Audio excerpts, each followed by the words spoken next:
Hello everyone, welcome back to online study on. आज की इस वीडियो में हम बात करने वाले हैं वन लाइनर जो जीके जीएस का सीरीज हमारा चल रहा है उसका सेट नंबर 9। इसमें आपको 100 से ज़्यादा क्वेश्चन देखने को मिलता है और इससे पहले मैंने आपको 8 पार्ट करा चुका है। अगर आपने नहीं देखा है तो प्लेलिस्ट चेक कर लीजिए, वहाँ पर आपको सारी वीडियोज़ एक साथ मिलेगी। सभी को ज़रूर देखिए क्योंकि इसमें जो क्वेश्चन हमने दिया है वो आपके आने वाले एग्जाम्स के लिए बहुत ज़्यादा इंपॉर्टेंट है। तो चलिए ज़्यादा समय ना लेते इस वीडियो को कंटिन्यू करते हैं। आगे बढ़ने से पहले मैं आपको बता दूं कि आज ऑफ़र का आखिरी दिन है क्योंकि हमारे जो एप्लीकेशन पे 17th बीपीएससी का कोर्स है प्री के लिए, वो सिर्फ और सिर्फ आपको 199 में मिल रहा है और लाइफ टाइम वैलिडिटी के साथ। अगर आप इस बार एक बार जुड़ते हैं तो आपको पूरे लाइफ टाइम के लिए फ्री मिल जाएगा, मतलब हमेशा आप इस ग्रुप को एक्सेस कर पाएंगे। और ये ऑफ़र सिर्फ और सिर्फ आज रात तक ही रहने वाला है। तो जो लोग अभी तक ज्वाइन नहीं किए जाकर के एप्लीकेशन पर इस कोर्स को ज्वाइन कर सकते हैं। तो सबसे पहला प्रश्न ये रहा कि किस युद्ध की समाप्ति के साथ भारतीय इतिहास में पहली बार तुर्की शासन शुरू हुआ। तो किस युद्ध की समाप्ति के साथ भारतीय इतिहास में पहली बार तुर्की शासन का शुरुआत हुआ? तो तराइन का दूसरा युद्ध, जो कि 1192 ईस्वी में लड़ा गया था, तराइन का द्वितीय युद्ध। इसके बाद सेकंड आता है कि सोमनाथ मंदिर पर आक्रमण हुआ, उस समय तत्कालीन शासन कौन थे? जब सोमनाथ मंदिर पर आक्रमण हुआ था उस वक्त जो तत्कालीन शासक थे वो है भीमदेव। ठीक है, भीमदेव सोलंकी वंश के थे, इसे याद रखेंगे। नेक्स्ट आता है कि दिल्ली सल्तनत के समय में सामाजिक पार्टियों और शराब पर किसने प्रतिबंध लगाया था? एक प्रश्न मैं आपसे पूछता हूँ कि 1192 में जो तराइन का द्वितीय युद्ध आप यहाँ पे देख रहे हैं वो किसके किसके बीच हुआ और कौन इसमें विजयी रहा, ये भी आप नीचे कमेंट ज़रूर करें। ठीक है, दिल्ली सल्तनत के समय में सामाजिक पार्टियों और शराब पर किसने प्रतिबंध लगाया था? तो अलाउद्दीन खिलजी। सही आंसर यहाँ पे होगा अलाउद्दीन खिलजी। नेक्स्ट आता है कि हस्तबिहिस्ती किसने लिखी है? हस्तबिहिस्त किसने लिखी है? तो ये रचना अमीर खुसरो की है। अमीर खुसरो के जो गुरु थे वो निज़ामुद्दीन औलिया थे, यानी निज़ामुद्दीन औलिया के शिष्य हैं अमीर खुसरो। बराबर गुफाएं बिहार के जहानाबाद जिले के किस क्षेत्र में स्थित है? किस क्षेत्र में स्थित है? तो ये मखदूमपुर क्षेत्र में स्थित है। एडक्कल गुफाएं केरल में पड़ता है, वायनाड ज़िले में, याद रखेंगे। गुना गुफाएं कोडाईकनाल तमिलनाडु में पड़ता है, ये दोनों याद रखिए। और गुना गुफाएं को डेविल्स किचन के नाम से भी जाना जाता है। कोणार्क सूर्य मंदिर का निर्माण पूर्वी गंग राजवंश के किस राजा ने कराया था? तो नरसिंह देव प्रथम ने कराया था। नरसिंह देव प्रथम ने कोणार्क सूर्यदेव मंदिर का निर्माण कराया, जिसे ब्लैक पैगोडा के नाम से भी हम लोग जानते हैं। भीमबेटका की खोज किसने की थी? तो भीमबेटका जो मध्य प्रदेश में है, वीएस वाडकर ने किया था 1957 में। पुरापाषाण युग का पुरातात्विक जो स्थल है, ये पुरातात्विक स्थल है पुरापाषाण युग का। और पुरापाषाण युग में आग का आविष्कार हुआ, ये भी याद रखिएगा। रमप्पा मंदिर किस राजवंश के शासनकाल के दौरान निर्मित हुआ था? रमप्पा मंदिर जो है वो किस राजवंश के समय? तो काकतीय राजवंश के समय में। रुद्रेश्वर मंदिर के नाम से ये प्रसिद्ध है, तेलंगाना में स्थित है। ठीक है, भारत में एकमात्र मिश्रित यूनेस्को स्थल कौन सा है? भारत में एकमात्र मिश्रित यूनेस्को स्थल कंचनजंगा। चार मीनार का निर्माण कब हुआ? तो 1591 ईस्वी में। चार मीनार का निर्माण 1591 ईस्वी में हैदराबाद में स्थित है। नेक्स्ट आता है कि मुस्लिम लीग ने प्रत्यक्ष कार्यवाही दिवस कब मनाया था? तो प्रत्यक्ष कार्यवाही दिवस मुस्लिम लीग ने 16 अगस्त 1946 को मनाया। 16 अगस्त 1946 को। यह घोषणा किसने किया था कि हमारे पास या तो विभाजित होगा या नष्ट भारत? हमारे पास या तो विभाजित भारत होगा या फिर नष्ट भारत होगा, ये बात कही गई थी मोहम्मद अली जिन्ना के द्वारा। 1946 कलकत्ता हत्याकांड क्या था? 1946 कलकत्ता हत्याकांड क्या था? तो प्रत्यक्ष कार्यवाही दिवस को ही कलकत्ता हत्याकांड के नाम से जाना जाता है। 16 अगस्त 1946 को प्रत्यक्ष कार्यवाही दिवस मुस्लिम लीग ने मनाया था, उसी को कलकत्ता हत्याकांड के नाम से जाना जाता है। भारतीय आर्थिक नियोजन का पहला ब्लूप्रिंट किसके द्वारा तैयार किया गया? भारतीय आर्थिक नियोजन का पहला ब्लूप्रिंट किसके द्वारा दिया गया था? तो एम विश्वेश्वरैया। 1955 में इनको भारत रत्न दिया गया और किंग जॉर्ज पंचम द्वारा नाइट कमांडर के रूप में इनको सम्मानित किया गया था। नागेश्वर जो हड़प्पा स्थल है, ये कहाँ पर पड़ता है?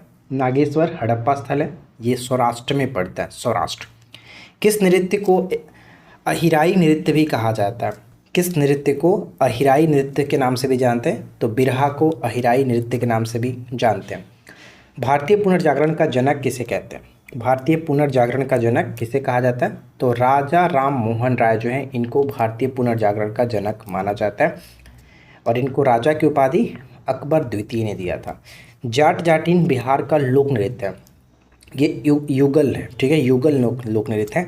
विशेष रूप से मिथिला और कोसी जो है, कोसी में ये प्रचलित लोक नृत्य है, मिथिला और कोसी में। भवाई जो लोक नृत्य का संबंध राजस्थान से होगा, भवाई राजस्थान के साथ। पंडित जसराज एक भारतीय शास्त्रीय गायक हैं जो हिंदुस्तानी शास्त्रीय संगीत के किस घराने से? तो मेवात घराने से संबंध रखते हैं, मेवात घराने से। बिहार में अच्छी बारिश और अच्छी फसल के लिए वर्षा के देवता इंद्र को प्रसन्न करने के लिए कौन सा नृत्य होता है? तो झिझिया नृत्य, ठीक है। झिझिया नृत्य का संबंध वर्षा के लिए इंद्रदेव को प्रसन्न करने के लिए होता है। भारत को किस वर्ष गणतंत्र घोषित किया गया था? तो भारत को किस वर्ष गणतंत्र? तो 1950 को, 26 जनवरी 1950 को। भारत के संविधान का अनुच्छेद कौन सा है संसद को कानून बनाने का अवशिष्ट शक्ति प्रदान करता है? तो संसद को कानून बनाने की जो शक्ति प्रदान करता है वो 248 किस अनुच्छेद के तहत पूरे भारत में व्यापार वाणिज्य और समागम की स्वतंत्रता से संबंधित है? तो पूरे भारत में व्यापार वाणिज्य और समागम की स्वतंत्रता 301 अनुच्छेद में दी गई है, 301। अगला आता है कि भारतीय संविधान का कौन सा भाग राज्य विधायिका के संगठन संरचना और शक्तियों से संबंधित है? कौन सा भाग? तो भाग 4, भाग 4 विधायिका के संगठन संरचना और शक्तियों से संबंधित है। पंचायतों से संबंधित प्रावधानों का उल्लेख भारतीय संविधान के किस भाग में किया गया? तो पंचायतों से संबंधित प्रावधान का उल्लेख भाग 9 में है, अनुच्छेद 243 से 243 ओ के तक, ठीक है, ओ तक है। और इसके बारे में मैंने आपको अलग वीडियो बनाया है कि 243 के किस भाग में क्या है, ठीक है। तो आप लोग उस वीडियो को देखिए, ट्रिक से मैंने याद कराया था आपको। नेक्स्ट आता है कि 26 नवंबर 1949 को भारतीय संविधान की 8वीं अनुसूची के तहत कितनी भाषाएं सूचीबद्ध हैं? तो देखिए 1949 को बात की जा रही है, यानी मूल संविधान में 14 भाषाएं थी। सिंधी को जोड़ा गया 15वीं भाषा के रूप में 1967 में। 1992 में 3 अन्य भाषाएं जोड़ी गई जो कि कोंकणी, मणिपुरी तथा नेपाली था। फिर उसके बाद 2004 में 4 भाषाएं जोड़ी जाती है, बोडो, डोगरी, मैथिली और संथाली। इस तरह से कुल मिलाकर के टोटल अभी फ़िलहाल वर्तमान में 22 भाषाएँ शामिल हैं, ठीक है। चलिए आगे बढ़ते हैं। नेक्स्ट आता है कि किस संविधान संशोधन द्वारा लोकसभा सदस्यों की संख्या 525 से बढ़ाकर के 545 कर दिया गया? तो 31वां संविधान संशोधन के द्वारा संविधान में लोकसभा के सदस्यों की संख्या में वृद्धि करने से संबंधित 7वां और 31वां। किस संविधान संशोधन द्वारा लोकसभा में जो अनुसूचित जाति और अनुसूचित जनजाति के आरक्षण संबंधी प्रावधान को 2020 तक के लिए बढ़ाया गया था? तो ये आपका 95वां संविधान संशोधन 2009 जो है ये बात कहता है कि 2020 तक के लिए बढ़ाया गया था। संसद सदस्यों की अयोग्यता संबंधित प्रश्नों का विनिश्चय करने से पूर्व राष्ट्रपति किसकी राय लेता है? संसद सदस्यों की अयोग्यता संबंधी प्रश्नों को विनिश्चित करने से पूर्व राष्ट्रपति किसकी राय लेता है? तो चुनाव आयोग की राय लेता है और ये अनुच्छेद 103 में वर्णित है। लोकलेखा समिति का जो गठन किया गया था वह भारत सरकार अधिनियम 1919 के द्वारा हुआ। सर्वप्रथम 1921 में हुआ, 1919 के तहत 1921 में हुआ। संसद की सबसे पुरानी वित्तीय समिति ये मानी जाती है। चंदावर का युद्ध कब हुआ? तो 1194 में जयचंद और गौरी के बीच। नेक्स्ट आता है कि भारत पर आक्रमण करने वाला पहला मुस्लिम शासक कौन था? तो कासिम याद रखेंगे। कासिम ने 712 ईस्वी में जो कि हमला किया था इस पर, और उस वक्त जो राजा थे राजा दाहिर थे, ठीक है, इसने राजा दाहिर को पराजित किया। चलिए इसके बाद आगे बढ़ते हैं और अगला प्रश्न देखिए। नेक्स्ट प्रश्न कह रहा है कि प्रशासनिक सुधारों के क्रम में इल्तुतमिश ने अपने शासनकाल में कई कदम उठाए, जिनमें से एक उनके दरबार में चालीसा की रचना थी। तो चालीसा क्या था? दासों की आधिकारिक कुलीनता, ठीक है। बटियागढ़ अभिलेख किस शासक से संबंधित है? तो गयासुद्दीन तुगलक से संबंधित है। बटियागढ़ अभिलेख, ये इंपॉर्टेंट रहेगा, गयासुद्दीन तुगलक से। इसके बाद अगला प्रश्न आता है कि तुगलक वंश के सुल्तान फिरोज शाह तुगलक का विवरण किस शिलालेख में मिलता है? तुगलक वंश के सुल्तान फिरोज शाह तुगलक का विवरण किस शिलालेख में मिलता है? तो दुलचीपुर सागर शिलालेख से देखने को मिलता है। तैमूर के आक्रमण के बाद किस राजवंश ने भारत पर शासन किया? तो तैमूर का आक्रमण हुआ था 1398 में और इसके बाद सैयद राजवंश का शासन स्टार्ट हुआ नासिर उद्दीन मोहम्मद शाह के काल में, जो कि ये आक्रमण हुआ था। ठीक है। सिकंदर लोदी का मूल नाम? तो निज़ाम खां। किस दिल्ली सल्तनत राजवंश ने दोहरे गुंबद की अवधारणा पेश की? तो लोदी वंश ने दोहरे गुंबद की अवधारणा पेश की थी। भारत के सर्वोच्च न्यायालय ने किस मामले में पहली बार संविधान की मूल संरचना का सिद्धांत दिया था? भारत के सर्वोच्च न्यायालय ने किस मामले में पहली बार संविधान की मूल संरचना का सिद्धांत पेश किया था? तो केशवानंद भारती बनाम केरल राज्य 1973 में। ई प्राइमर लेयर क्या होता है? ई प्राइमर लेयर तो यह पृथ्वी के कोर के सबसे बाहरी हिस्से में नई रहस्यमय परत का निर्माण है। इसे ई प्राइमर लेयर कहा जाता है। सागा दावा महोत्सव जो है वो बहुत ही फेमस है, सिक्किम में मनाया जाता है सागा दावा महोत्सव।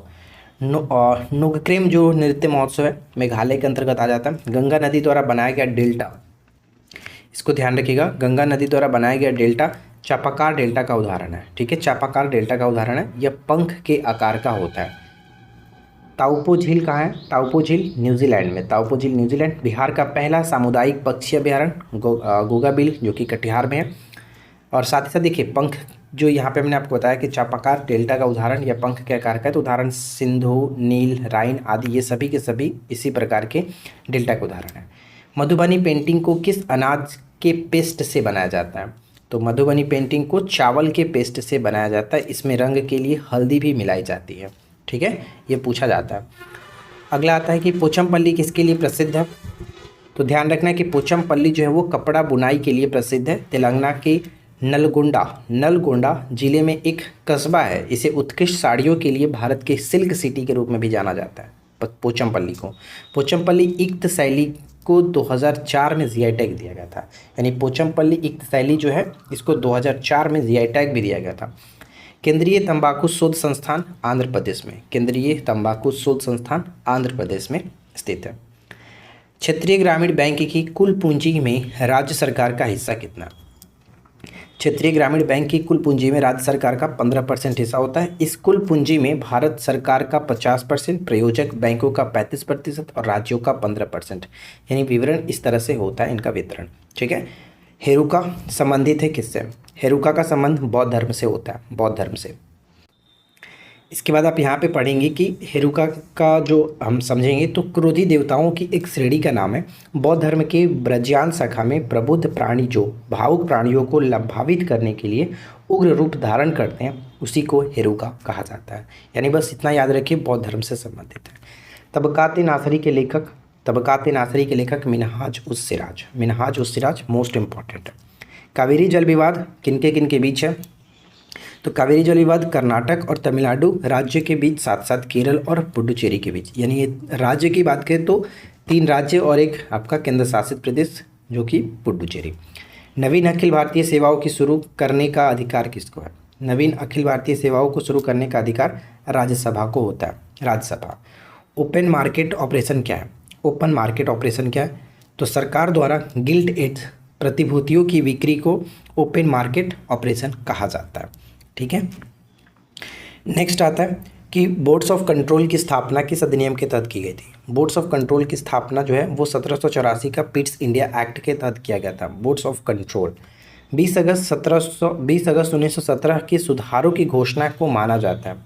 मोटेंग्यू चेम्सफोर्ड जो सुधार घोषणा है, यानी मोटेंग्यू घोषणा के नाम से इसको जाना जाता है, 20 अगस्त 1917 की घोषणा को। किस कानून ने पहली बार भारत में एक क्रियाशील विधान परिषद का सृजन किया?